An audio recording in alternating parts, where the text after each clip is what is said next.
Tshisekedi Tshilombo, plus que préoccupé par les conflits au plateau des Bateke, d'où une solution concertée est en gestation et un facilitateur a été désigné pour l'organisation d'un dialogue entre les deux peuples en conflit pour un retour réel de la paix dans cette partie ouest de la République démocratique du Congo, à suivre dans cette session informative. Pendant ces temps, le Sénat a adopté en seconde lecture le projet de loi portant prorogation de l'état de siège dans les deux provinces concernées de la partie est de la République démocratique du Congo la journée de ce 20 septembre de l'année en cours à Kinshasa, capitale de la République démocratique du Congo, avec le même terme de référence que l'Assemblée nationale, et cette prorogation n'attend que la promulgation du chef de l'État. Pendant ces temps, l'entreprise minière Rubamine a tenu à donner sa version des faits sur les accusations de la famille de son agent Dona Kitenge la journée de ce jeudi 19 septembre de l'année en cours, dans le but d'éclairer la lanterne de la population de la montagneuse ville de Likasi sur ces feuilletons qui est loin de livrer ces dernières versions, à suivre dans cette session informative. Voilà tout pour les titres, madame, messieurs. Bonjour et bienvenue. Christian Zemo me permet de vous atteindre de partout à Likasi. Je suis Monto Trésor. La présentation de cette énième édition de vos nouvelles sur les antennes de la Centrale Radio-Télévision. Encore une fois de plus, bienvenue. Je venais de vous dire donc en luminaire de cette session informative que le chef de l'État RD congolais, Félix-Antoine Tshisekedi Tshilombo, reste préoccupé par la situation sécuritaire dans la partie ouest de la République démocratique du Congo, où il y a un conflit entre les Teke et les Humbu. Dans cette partie de la République démocratique du Congo, cependant, le chef de l'État a choisi la solution concertée qui est en gestation au niveau de la République démocratique du Congo pour ces conflits qui minent cette partie ouest de la République démocratique du Congo. Un facilitateur a été désigné et reçu par le chef de l'État RD congolais, Félix-Antoine Tshisekedi Tshilombo, la journée de ce 20 septembre de l'année en cours, et ce dernier a pour mission de convaincre les deux parties en conflit à pouvoir se mettre autour d'une même table pour dialoguer et dégager les solutions pouvant permettre le retour réel de la paix dans cette partie du pays. Suivez. Partie sud-ouest de la RDC, marquée par les violents affrontements entre Teke et Yaka depuis 2022, préoccupe encore les garants de la nation qui ne jurent que par l'instauration d'une paix durable.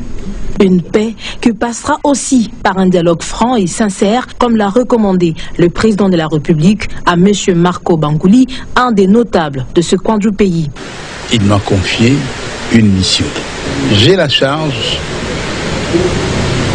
de m'occuper, explorer les pistes de solutions pour le problème que vous connaissez tous au plateau de Bateke, le problème qui oppose le Teke et les Yaka, auquel se sont impliqués les Mobondo. Ce problème dérange énormément le président de la République.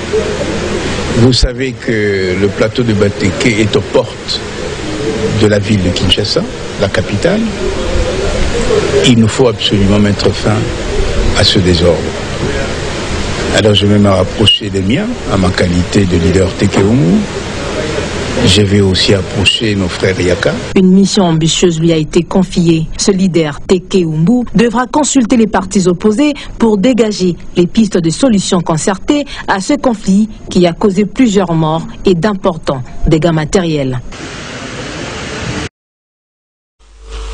Direction le Sénat qui a adopté en seconde lecture les projets de loi portant prorogation de l'état de siège dans les deux provinces de la partie est de la République démocratique du Congo la journée de ce 20 septembre de l'année en cours à Kinshasa, capitale de la République démocratique du Congo, où 74 sénateurs ont pris part à cette séance plénière qui a permis l'adoption de ces projets de loi avec le même terme de référence que l'Assemblée nationale, et ces projets n'attendent que la promulgation du chef de l'État pour une période encore une fois de plus de 15 jours. Suivez.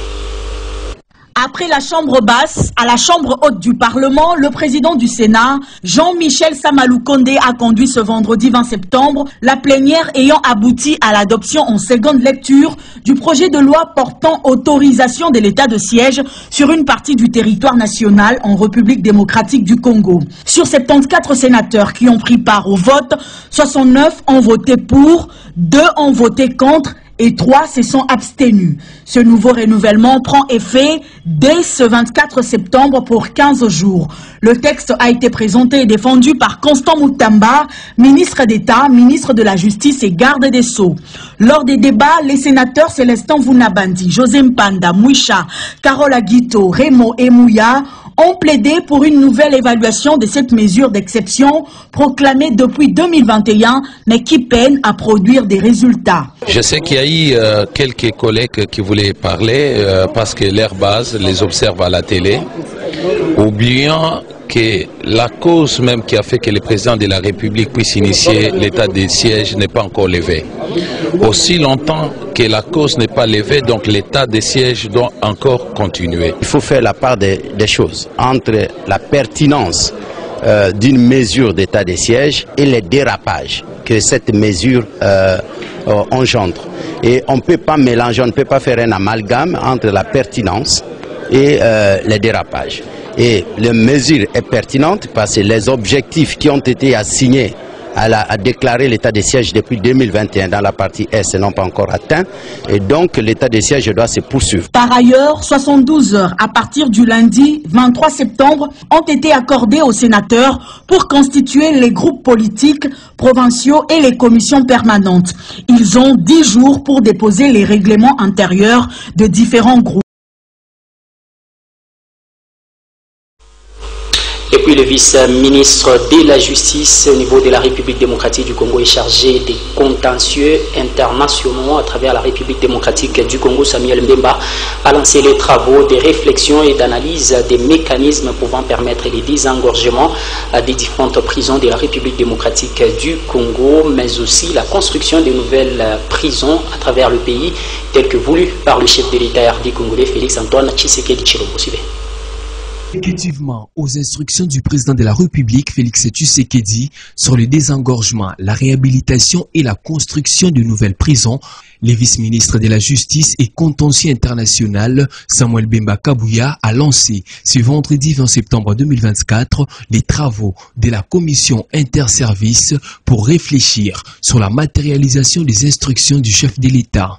Prenant la parole, le vice-ministre de la Justice et contentieux international a souligné l'urgence de finir les réflexions dans au moins 10 jours pour que les gouvernements passent à l'étape d'exécution des conclusions de la commission.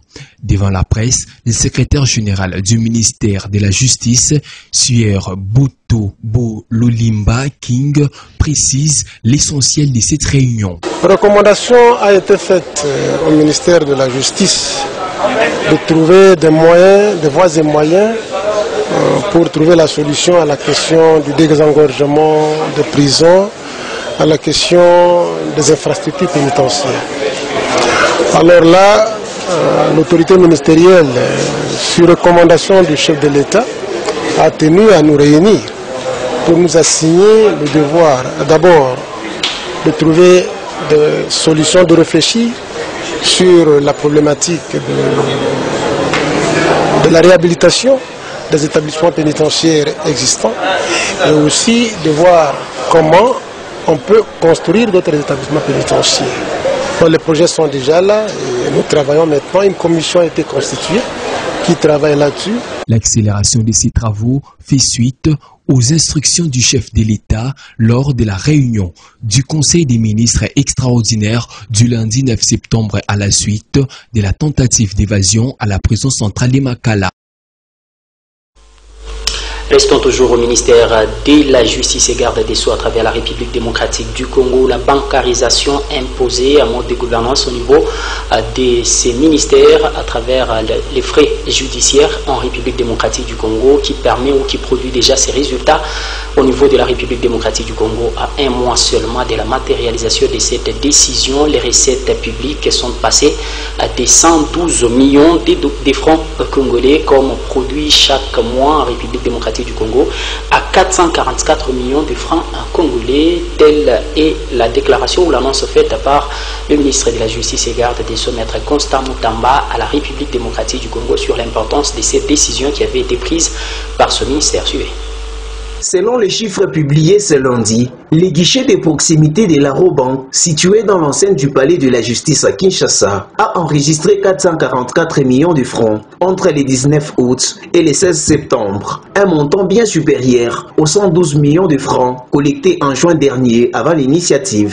Ces recettes, selon le ministre, reflètent les effets tangibles des efforts visant à lutter contre la corruption et les détournements de fonds publics, ainsi qu'à maximiser les ressources financières du secteur judiciaire. Le ministre a salué les progrès accomplis grâce à la bancarisation des droits, taxes et redevances, comme stipulé dans la note circulaire du 27 juin 2024, tout en appelant à maintenir ses efforts pour garantir la transparence financière dans les institutions judiciaires de la République démocratique du Congo.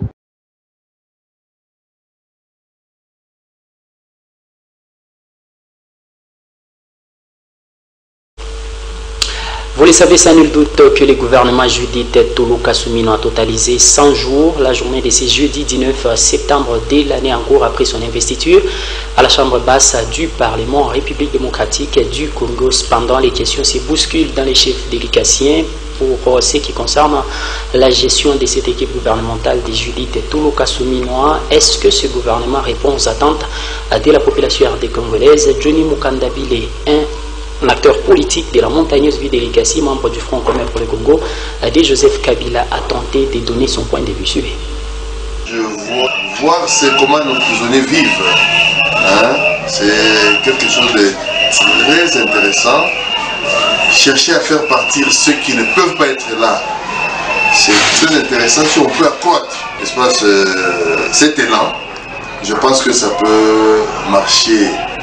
Sur le plan de la fonction publique, là je sens que ça traîne un peu. On est sur les réformes du mandat passé. Il n'y a pas encore d'autres réformes jusqu'à présent. Sur le plan sanitaire, on est en train de voir le ministre, mais on le voit plus dans la lutte contre le Mpox. La lutte, on a promis à ce qu'il y ait une sensibilisation tentaculaire. Ce qui n'est pas tellement le cas. Le ministre fait un effort de communiquer à partir des réseaux sociaux, c'est bien, mais il faudrait vraiment que cette communication soit tentaculaire. Voilà, merci beaucoup monsieur le journaliste. Vous savez, le gouvernement souminois, c'était le gouvernement qui était très attendu par la population congolaise. On attendait voir des grandes réalisations. Mais dans le gouvernement souminois, il y a le haut et le bas. Il y a certains ministres qui sont en train de faire un très bon travail, à l'instar de Constant Moutamba. C'est un ministre qui a marqué tout le monde. Et tout le monde est en train d'apprécier la qualité du travail qu'il est en train de faire. Et je pense que la population congolaise a besoin de voir des ministres qui travaillent comme Constant Moutamba. Un monsieur qui est très ferme, un monsieur qui est très correct, et il est en train de faire très bien son travail. Il n'y a pas que lui. Nous pouvons parler de Jean-Pierre Liao, qui fait aussi un très bon travail. Nous sommes contents du travail qui est abattu par Jean-Pierre Liao. Et notre vœu, nous, en tant que population, nous avons voulu que l'UDPS puisse nous prouver qu'il y a un bon travail qui est en train d'être fait. Et sans doute, le travail est en train d'être bien fait. Le gouvernement souminois, bien sûr, on attendait beaucoup. Peut-être. Et puis les députés de la partie Est de la République démocratique du Congo remettent en cause la prorogation de l'état de siège et aussi l'efficacité de cette mesure qui est adoptée à ce jour au niveau du Sénat en seconde lecture au niveau de la République démocratique du Congo. Cependant, pour ces députés, l'état de siège est inefficace pour restaurer la paix dans la partie Est de la République démocratique du Congo. Nikar Banzamola Kisiambo, analyste indépendant des questions d'actualité sociopolitique, était devant la caméra de Mandalorian et a donné sa version des faits face aux inquiétudes des élus de la partie Est de la République démocratique du Congo.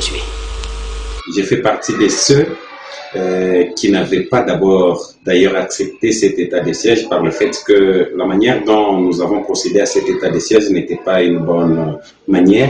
Et voilà que dans cet état de siège, jusque-là, je crois qu'on ne pourrait pas nécessairement parler d'un bilan positif par le fait que ces infiltrés, ces rebelles continuent encore à conquérir des territoires alors que cet état de siège, c'est un mode projet qui devrait nécessairement mettre fin pratiquement dans peu de temps à cette situation sécuritaire à l'Est, simplement pour dire que le bilan est négatif. Vous savez, l'état des sièges, c'est pas nécessairement un projet ou en fait une évolution normale. C'est une évolution en mode projet. Comme pour dire, ça devrait prendre peu de temps pour mettre fin à cette guerre.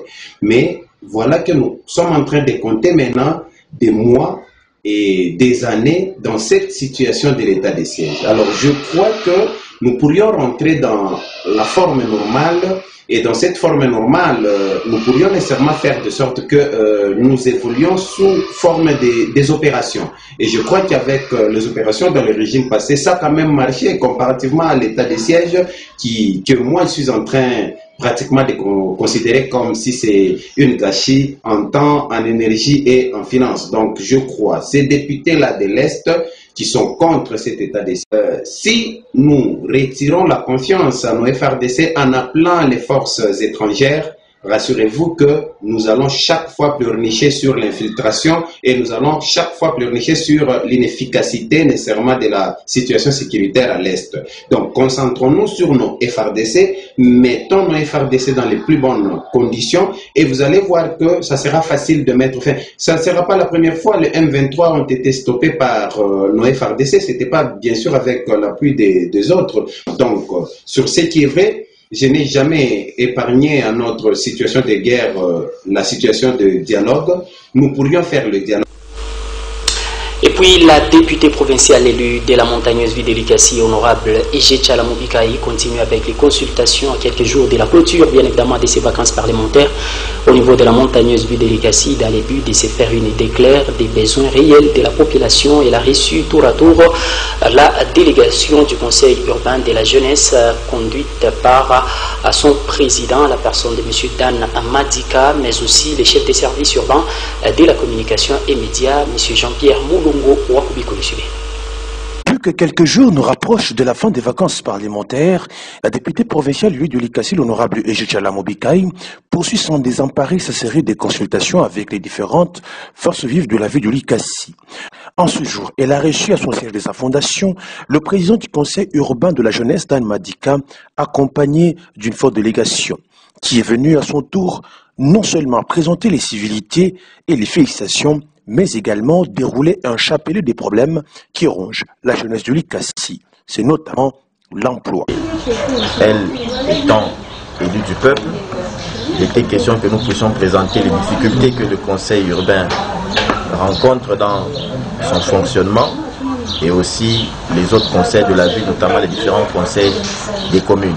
Donc le conseil, c'est une institution de l'État et de ce fait, elle doit avoir de quoi fonctionner.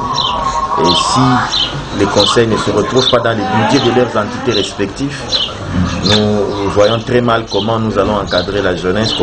L'honorable Ege Tchalamobikaï s'est également entretenu avec le chef des services urbains de la communication, M. Moulongo Akubikouyou, avec qui ils ont collaboré alors qu'elle était DG de médias à Likasi.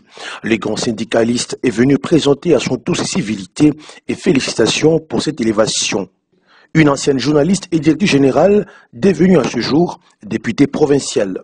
Depuis qu'elle était élue, on n'a pas eu l'occasion de venir un peu échanger avec elle en tant que chef des services urbains de la communication et médias. C'était pour moi nécessaire de venir un peu la saluer. L'honorable Ege Tchalamobikaï s'est vu chargé d'un cas d'injustice sociale, d'une sous-traitance qui a laissé aux abois ses travailleurs sans paiement avec à la solde de menaces. L'élu légitime du peuple s'est assuré de faire un suivi régulier et rigoureux pour le dénouement de cette question. Ainsi, l'honorable Ege Tchalamobikaï bouclera ses vacances parlementaires avec un agenda des vacances parlementaires chargées des matières à moudre à la session de septembre qui s'annonce pour la fin de ce mois.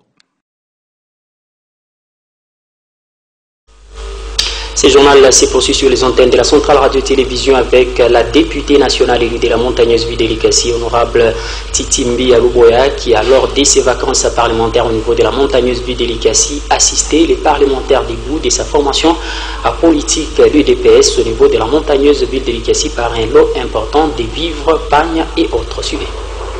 Elle n'a pas oublié, dans sa caravane de la bienfaisance, les parlementaires debout de son parti de prédilection.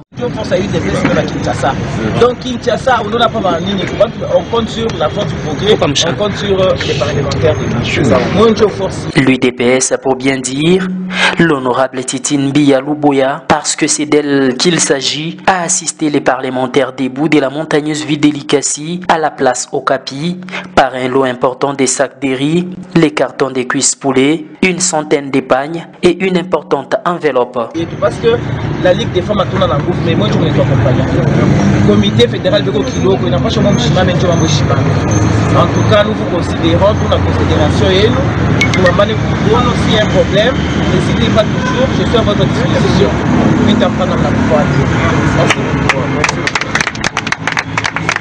Geste salué par le président des parlementaires debout de la montagneuse ville d'Elikassi. À part ça, maman, on a eu une mission sana, il est au chabouin de Boulogne, je suis pas congolais, je suis venu à Elikassi.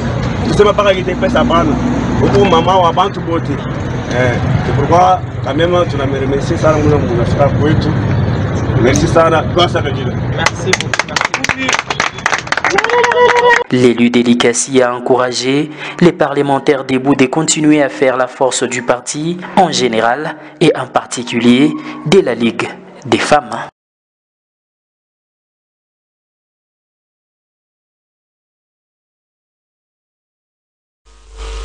Ce journal s'est poursuivi encore une fois de plus sur les antennes de la centrale radio-télévision avec l'ASBEL Flambeau de la paix de la montagneuse ville d'Elikassi qui a organisé un séminaire de renforcement des capacités qui s'est clôturé la journée de ce 20 septembre de l'année en cours dans la montagneuse ville d'Elikassi sur la gestion des finances au niveau de la montagneuse ville d'Elikassi. Pendant cet atelier qui a pris quelques jours dans une salle ou dans un cadre de la place a été appuyé par les services d'appui au développement régional intégré.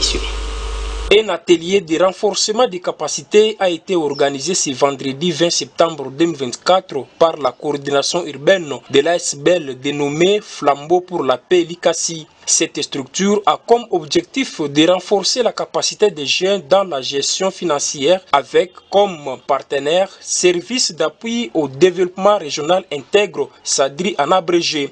Après la ville de Lumbashi, Kolosi, c'était le tour de la ville de Likassi que les formateurs de Sadri d'organiser un séminaire de 4 jours très attentif à la matière. Dan Madika, l'un des participants à ces assises, s'est dit être satisfait de la matière. C'était 4 jours d'intenses travaux de formation et de renforcement de capacité sur des motifs aussi pertinents dans un contexte où la paix se construit. C'est donc important de savoir comment communiquer. C'est comme ça que nous avons vu ce que l'on appelle la communication non violente. Et à ce sujet-là, nous avons appris qu'il faut vraiment écouter avec le cœur, savoir être actif lorsqu'il s'agit d'un problème social dans la vie. Savoir faire sa part. Les coordonnateurs urbains de l'ASBEL Flambeau pour la paix Elikassi remercient d'abord les formateurs de l'ASBEL Sadri et les participants ici présents d'avoir disponibilisé leur temps. Le service d'appui au développement intégré de Sadri qui s'est déplacé pour venir nous renforcer en capacité dans la matière de communication non violente et aussi dans la gestion et les fonds réservés. Donc le Sadri se sent remercié ici, encouragé pour que nous puissions toujours être renforcés et cela permet que la ville de Elikassi puisse amorcer son changement petit à petit. Dr Mikombe Kalinga Jean explique le bien fondé de cette ASBEL nommée Flambeau pour la paix et les conditions pour accéder à cette structure. Commençons aussi par dire que nous sommes le Flambeau de paix. C'est une organisation non gouvernementale. Après plusieurs tentatives menées par la rédaction de la Centrale Radio-Télévision pour entrer en contact avec les responsables de l'entreprise minière Rouba-Mines, question d'avoir la version des faits de cette entreprise suite aux accusations de la famille de Dona Akitengue. L'entreprise a tenté de donner sa version des faits hors caméra de la Centrale Radio-Télévision, mais a expliqué la situation exacte par rapport à ces accusations qui pèsent contre l'entreprise minière Rouba-Mines sur la disparition de Dona Akitengue la journée de ce 19 septembre de l'année en cours. Retour à l'image.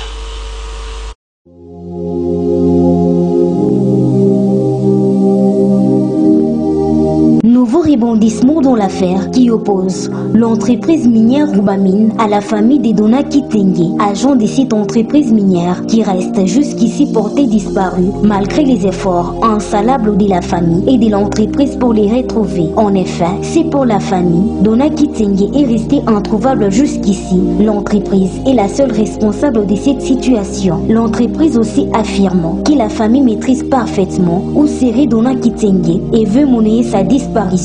Selon une source concordante de l'entreprise, Dona Akitengue était venu avec plus d'une heure de retard et l'Indien responsable de son département l'avait obligé de rentrer à la maison. Et celui-ci avait refusé d'obtempérer à cet ordre en s'échangeant de coups de poing avec la garde qui était commise à la sécurité de l'entreprise et qui a réussi à les sortir des installations de cette dernière. Subitement, quelques éléments FARDC qui étaient dans la patrouille ont mis la main sur Dona Akitengue et l'ont escorté à bord du véhicule de l'entreprise jusqu'à sa résidence dans la commune de Ponda, chose qui nie catégoriquement la famille tout en reconnaissant qu'un véhicule de l'entreprise était venu avec quelques éléments FARDC à bord et Dona Akitengue copieusement battu et ont exigé une somme de 250 000 francs congolais à la famille qui n'avait que 50 000 francs congolais, somme que les éléments FARDC ont refusé de prendre et sont répartis avec Dona Akitengue qui reste introuvable jusqu'ici. De leur côté, les responsables de l'entreprise Rouba-Mines affirment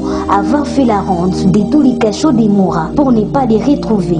Mais les chauffeurs qui conduisaient les véhicules affirment que Dona Akitengue a été déposé à sa résidence en présence de sa belle-sœur. Mais la famille à son tour exige la présence des éléments FARDC qui étaient d'après elle contactés par l'Indien pour prouver devant la justice si la version du chauffeur est vraie ou fausse. Le maire de la ville d'Elikasi, Henri Mungo-Montamba, a appris avoir été saisi par la députée provinciale Ejit Chalamobikai, pris à bras les corps ces dossiers et tente de jouer les bons offices entre la famille et l'entreprise Rouba-Mines. Affaire à suivre.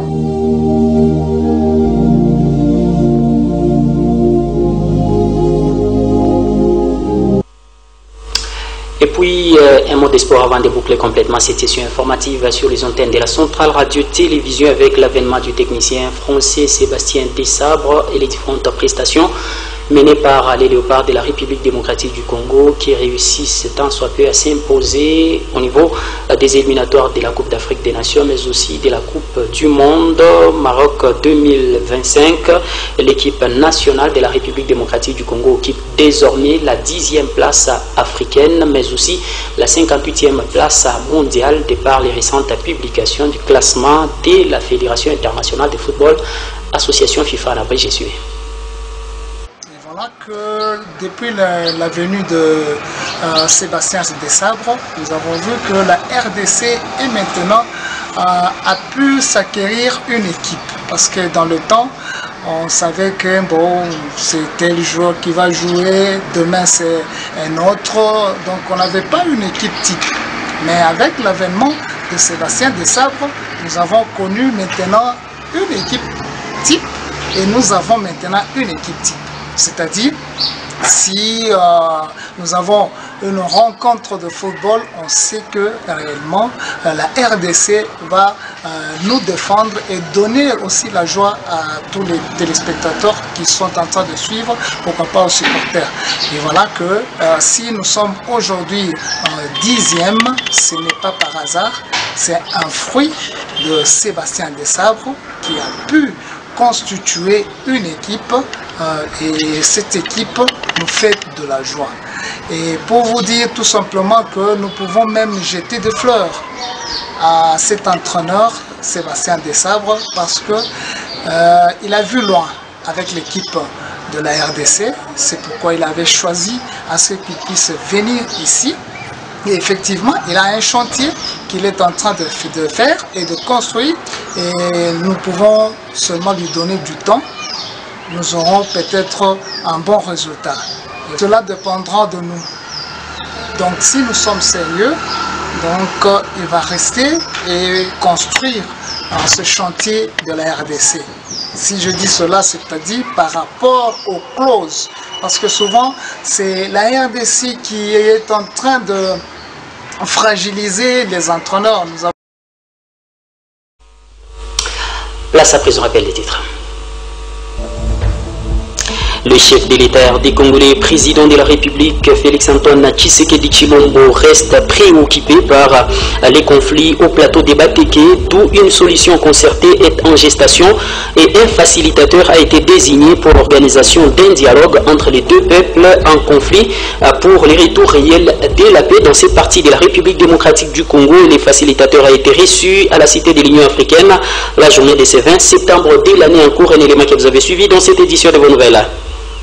Et puis vous avez suivi que le Sénat a adopté en seconde lecture le projet de loi portant prorogation de l'état de siège la journée de ce 20 septembre de l'année en cours avec le même terme de référence que l'Assemblée nationale pour une période de 15 jours dans les deux provinces de l'Est de la République démocratique du Congo, un élément que vous avez aussi suivi dans cette édition de vos nouvelles.